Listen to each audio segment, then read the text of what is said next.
Hello, my name's Connor McGoy, designer of Seven Souls and publisher here at Inside Up Games. I'm going to take a few seconds to teach you how to set up the game and get you playing as fast as possible. So the first thing that hopefully you've done by now is you've separated your tokens, the blues, the powers, and the souls, the oranges, into the little compartments, and you've organized the cards by their card back. So we can start very simply at the bottom of the board with these blessings here. There will be 6, but you'll only use 3 for most player counts. And the majority of what I'm going to be teaching you now is for 3 and up. 2 player and 1 player in the rules, and it changes the game a little bit, but not too much. So then we'll lay 3 of these blessings out. These are basically just awards players will be trying to achieve during the game for some extra end game scoring points. The remainder of the cards can be placed back in the box. The altars we'll be placing out as well, and we'll be placing them depending on the player count. So depending on how many players we have. So let's assume that we are setting up for a 4-player game, in which case we'd use these 3 altars here, and I'd place the remaining altar back in the box.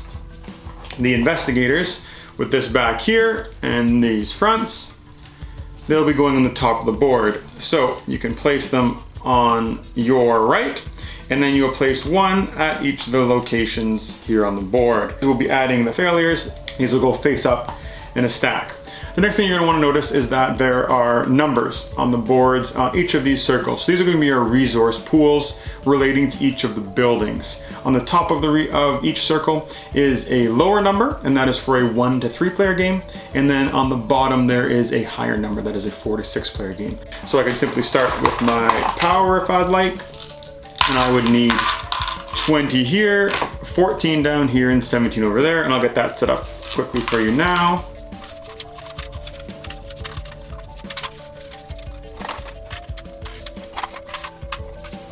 Same thing with the yellow or orange souls. Those will be placed on the board using the bottom number. In this case, we want to make sure that the number side is face down when we put them out, so the players won't be knowing what they're getting. And these have a value of 0, 1, or 2, mostly 1s and very few 0s.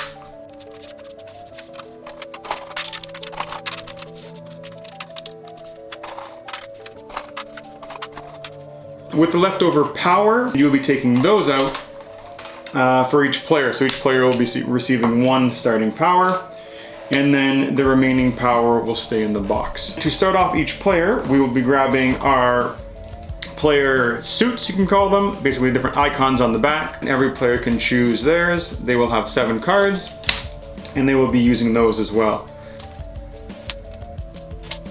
Any remaining can be returned to the box. Lastly, you will see that there are 2 different types of resolve corruption cards here, with the single success and the double success. For the last little bit of setup, you're going to be taking 1 of each of these. You can place them face up for now, because you'll be creating players' starting hands. Once you have those set aside, you can take all the 1s and the 2s and then just shuffle them together, because now we're going to fill the remaining spot, the purple eye on the board, which is the corruption.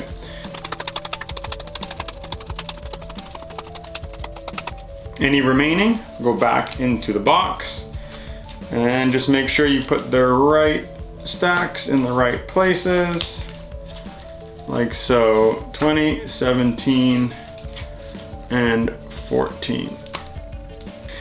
Lastly, to prepare players' hands, you'll be grabbing the failure cards, the horrors, the Cthulhu, and you'll be adding 4 to each hand. Then those will simply be shuffled up, and those will be placed next to a player's playing position and their power. Now, if I was teaching this game, I could set all of this up by myself without having to explain everything to the players. This thing is ready to go. Now, what I usually recommend is I'll actually have players play through the first round of the game without explaining all of the extra cards here. I find if it's too much for the players, they might get nervous, whereas if you just walk them through each step 1 at a time, the game is actually fairly simple to pick up, and then it repeats itself, which makes it a little bit easier to play.